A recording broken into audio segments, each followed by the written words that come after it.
Y ahora, la entrevista de la semana.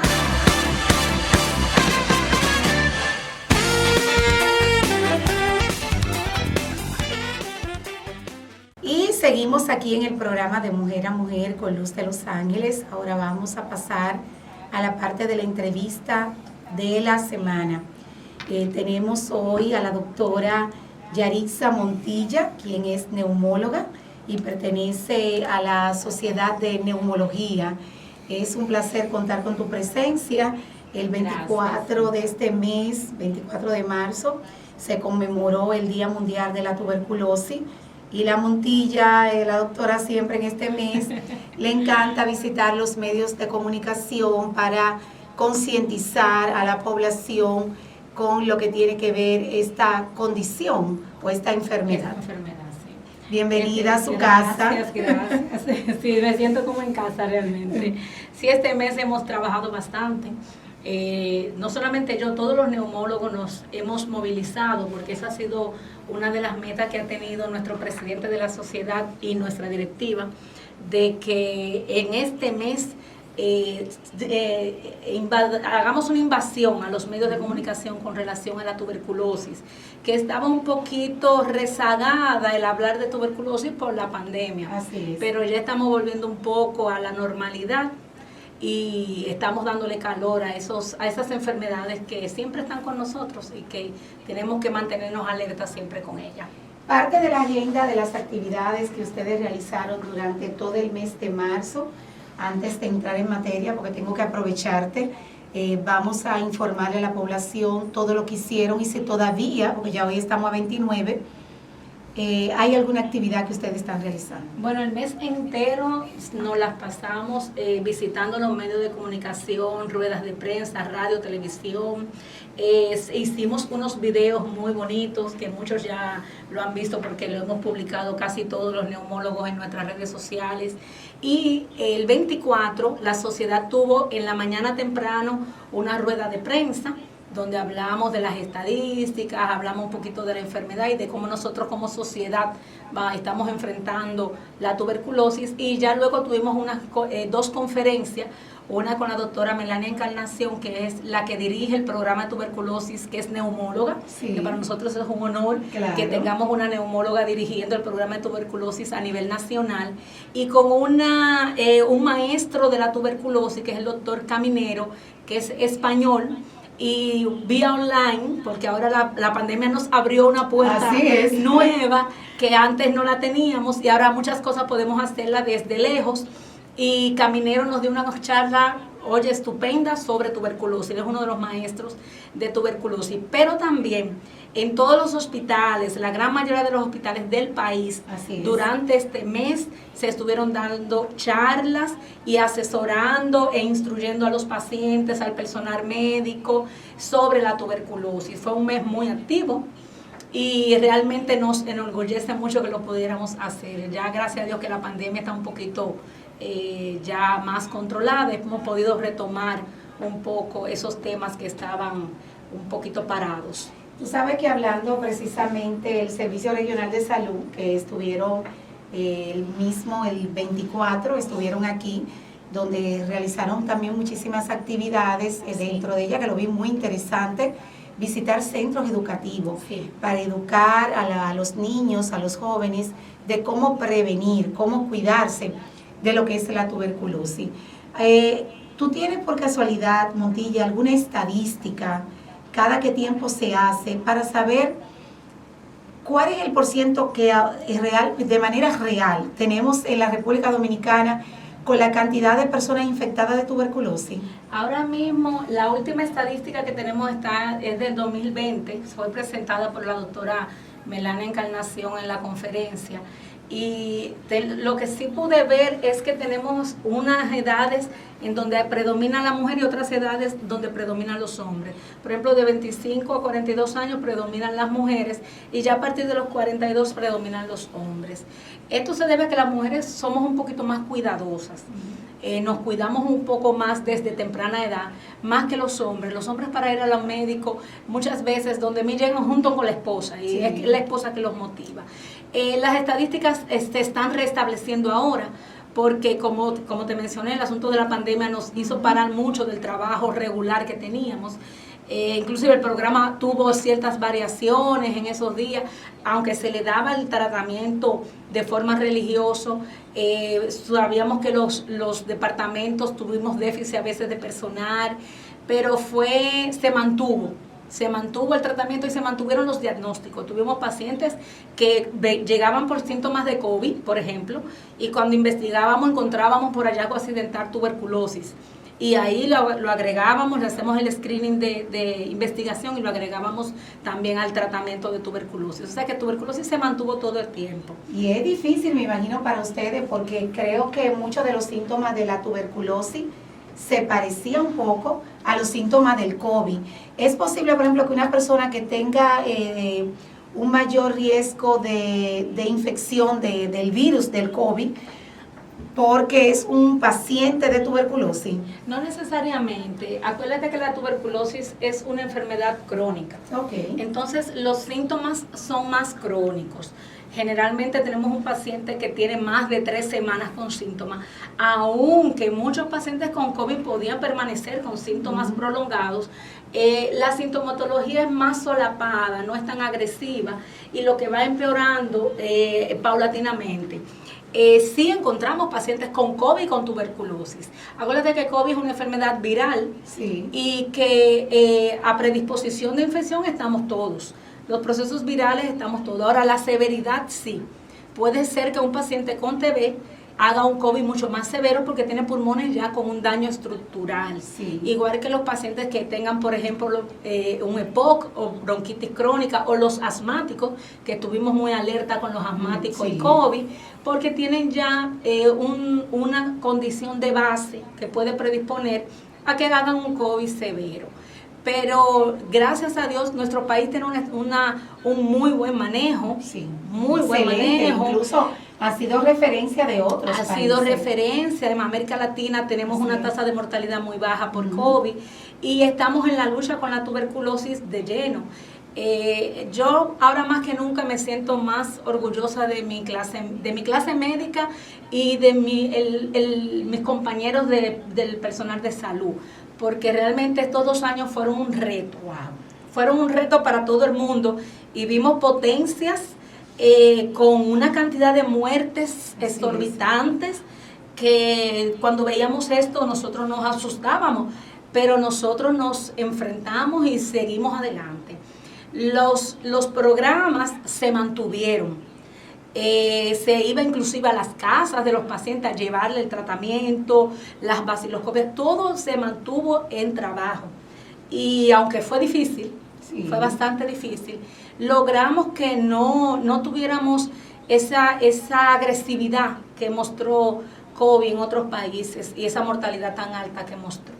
Creo que eso fue algo que nosotros debemos de sentirnos siempre orgullosos. Ya hay un post que me gusta mucho que dice: apláudete aunque los demás no sepan por las luchas que tú has vivido. O sea, nadie sabe lo que fue enfrentarse a una pandemia cuando no sabíamos ni siquiera qué hacer y pararnos enfrente de un paciente con COVID sin tú saber ni siquiera qué hacer. O sea, fue y arriesgar su vida. Fue difícil y seguir brindando el servicio. O sea, nosotros tuvimos que seguir trabajando y los pacientes de TB eran pacientes que no podíamos parar el tratamiento.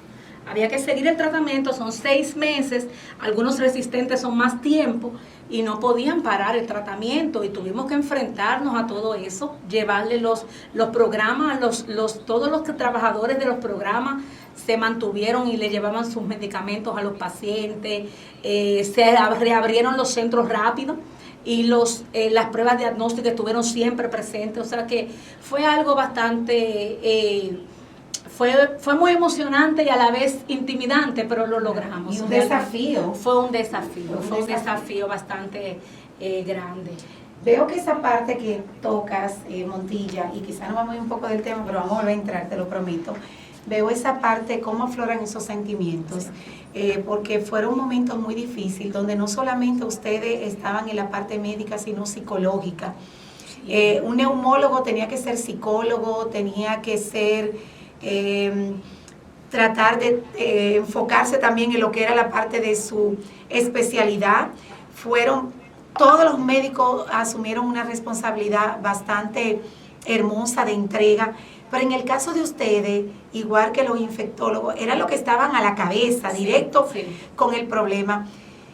En ese momento, ustedes como médicos, ¿en algún momento sintieron a veces impotencia de ver quizás tantas personas que con tantas orientaciones, explicándole la magnitud de este virus, la poca conciencia, la poca responsabilidad de su vida, de la de los demás, y en un momento ustedes como médicos verse envueltos en la vida de usted y también de su familia, porque fácilmente por salvar la vida de una persona, de un paciente, arriesgaba la vida de tu propia familia. Sí, bueno, la verdad es que todos sentimos miedo. El inicio de la pandemia, yo recuerdo que ese diciembre, enero, ya yo empezaba a usar mascarillas de las quirúrgicas, y muchos me decían de los compañeros de la clínica, no, pero eso no va a llegar aquí. Yo les dije, sí, va a llegar, es que eso es un proceso viral y los procesos infecciosos respiratorios virales se transmiten rápido y fácil. Eso va a llegar aquí, y cuando llegue tenemos que estar preparados. Yo recuerdo que yo fui de las primeras que me habilité mi consultorio y compré muchísimo material gastable que luego no aparecía. Así es. Que luego no aparecía, pero yo tenía todo. Y recuerdo que la administradora de la clínica me relajó, me dijo, tú preparada. Es que yo sabía que venía. Cuando anunciaron los primeros casos, ya nosotros, la mayoría de los neumólogos, estábamos preparándonos. Fue intimidante, sentimos mucho miedo. Yo seguí trabajando porque cerraron todo. Yo seguí trabajando vía telefónica junto con la provincial, la regional, con los brotecitos que empezaron a ver en el país, principalmente el lado oeste. Y eso fue en marzo, un 18 de marzo que lo recuerdo. En mayo me llaman que reabrieron. Vamos a trabajar. Y fue difícil, teníamos miedo, la parte psicológica, tuvimos que trabajarla mucho. Yo recuerdo que cuando entraba un paciente a mi consultorio, yo tenía puesto, tú sabes, todo lo que uno se vestía. Yo me ponía sudorosa, temblorosa, y cuando te pasaban esa prueba positiva, tú te ponías nervioso. Pero hubo un momento en que yo dije, espérate, tú no te puedes poner así todo el tiempo, hay que pararlo. Entonces, a partir de ahí, yo dije, no, hay que trabajar, si te infectaste de una vez a tratarte y vamos para adelante. Y la realidad es que creo que todos los neumólogos nos infectamos, todos pasamos por COVID. De nuestros neumólogos falleció uno, que es alguien que queríamos mucho, fue uno de los maestros de Santiago, el doctor Fernando Hernando, y lo penoso, o sea, lo que más nos toca es que él no estaba en edad laboral ya. Wow. Él era una persona de edad avanzada, y todos le dijimos, no puedes trabajar, y él dijo, no, yo tengo que seguir trabajando. Wow. Y siguió trabajando. Fue el único que falleció, hizo una neumonía severa, pero todos nos hemos infectado y pasamos por el proceso del COVID, que es agobiante. Y luego que pasamos por el proceso, cambiamos también. O sea, si ya nosotros teníamos cierta sensibilidad, siendo médico, tratando a un paciente de COVID, cuando nos da COVID, por lo menos yo, y creo que la mayoría de todos, cambiamos mucho la visión y el paciente lo vemos de una forma diferente. Porque ya tiene tu propia, viviste tu propia experiencia. Lo vivimos. Claro. El COVID genera una ansiedad increíble. Entonces ya tú le dedicas más ese tiempecito a hablar con el paciente, ya lo calmas más. Tienes empatía porque sabe por el proceso que está pasando. Que ya tú la tenías desde un principio, pero no es lo mismo. Sí, así no es lo mismo. Y fue algo, yo relajo mucho, digo, a mis nietos le contaré yo muchas anécdotas de COVID, pero COVID nos dejó grandes enseñanzas. ¿Qué experiencia, qué podemos encontrar ya que estamos en la curvita precisamente del COVID, hablando precisamente de las personas con tuberculosis, deben de permanecer con mascarilla? Todavía tú entiendes como neumóloga y que tuviste en el campo de batalla, ¿cuál va a ser el proceso ya que queda del virus del COVID-19? Bueno, mira, eso es una pregunta que yo creo que nadie podrá responder realmente, porque, bueno, tenemos una pausa ahora mismo. Sí. O sea, ahora mismo Yo creo que Omicron vacunó a todo el mundo. En diciembre. Vacunó a todo el mundo. Yo creo que hasta yo pasé por ahí, porque Omicron le dio a todo el mundo. Yo duré alrededor desde 25, 26 por ahí, hasta principios de febrero. No paramos la consulta. Yo trabajé hasta los días de fiesta. Creo que yo nada más descansábamos nada más los domingos. Los muchachos que nos mantuvimos muy en contacto, la Sociedad de Neumología tiene 2 chats y nos dimos un apoyo entre uno y otro. Y cuando sabíamos que uno estaba infectado, todos caíamos arriba pendiente. Nos dimos mucho apoyo. Y Omicron fue, yo creo que hasta los perros, porque fue una cosa increíble. Y nos dejó entonces una inmunidad natural. Eso ha generado que tengamos ahora una pausa. Ahora bien, Asia y Europa están ahora en una oleada por una subvariante nueva. ¿Llegará aquí? Es posible que llegue, porque nosotros tenemos muchos turistas que vienen de Europa. Si llega a Estados Unidos, nosotros lo que más nos llega es gente de Estados Unidos. Entonces, la inmunidad que da Omicron no va a durar toda la vida. Sabemos ya que Omicron no te deja inmunidad de por vida. No es como otros virus, como fue chikungunya, por ejemplo, que te deja inmunidad. No, Omicron, COVID no te deja inmunidad de por vida. Entonces, esa inmunidad va a bajar y si viene una subvariante es probable que tengamos oleadas. Pero el futuro es imposible predecirlo a ciencia cierta. Recomendaciones entonces. Recomendaciones es que no bajemos la guardia. Vacunación, yo soy pro vacuna, lo dije en el otro programa. Yo he trabajado COVID desde un principio y el paciente del primer año sin vacuna no fue el paciente del segundo año con vacuna. El paciente del primer año fue un paciente que me llegaba con unas neumonías agresivas, un paciente con una sintomatología sumamente agresiva, con hipoxemia, que lo teníamos que llevar a intensivo muchas veces, de consulta pasar para intensivo inmediatamente. Sin embargo, en el segundo año, después de las vacunaciones, empezamos a ver unos pacientes con unos síntomas mucho más sutiles. ¿Y quiénes eran los que se empeoraban? Los no vacunados y los que perdían tiempo. Porque yo siempre he dicho, usted tiene una gripecita, por ejemplo, ahora en estos días de lluvia, de arenilla de Sahara, cambio de clima, va a haber una gripecita, hay una gripecita. Usted tiene un proceso gripal simple, 2, 3 días. Ahora el tercer día, usted ve que usted no está mejorando y se siente peor, arranque para un médico. Claro que sí. Porque yo llegué a ver personas con 2 y 3 semanas y me llegaban ya que era una condición severa. Muchas veces los pacientes envejecientes se niegan a salir de su casa y le mienten a los familiares. Le dicen, yo estoy muy mejor, yo me siento bien, yo estoy bien. Y no es verdad, hay que estar muy pendientes de ellos. Entonces cuando nos lo llevan ya está el jadeante, ya está un paciente sofocado y eso es mal pronóstico. Entonces, mientras más temprano se maneja COVID, mejor evoluciona el paciente. Son pocos los pacientes que siguen empeorando a pesar del tratamiento. Ahora, hay pacientes escasos que pueden seguir una progresión una mala progresión, y eso va a depender mucho de sus factores o antecedentes que tenga patológicos, de sus enfermedades de base. Por ejemplo, los pacientes diabéticos deben de cuidarse, que fui uno de los que vi más que podían empeorarse. Los pacientes con problemas cardiovasculares, con COVID descompensa los problemas cardiovasculares. Entonces, esos pacientes, pero un paciente que busca ayuda a tiempo y que uno le cae arriba, porque eso es así. A mí me llegaban pacientes solamente con un dolorcito de cabeza y me decían, ¿y por qué usted me está mandando a hacer todo? Porque eso es lo que usted lleva. Claro. Hay que hacerle todo y hay que investigarlo y hay que tratarlo y yo estoy al pendiente de usted, en 3 días nos vemos.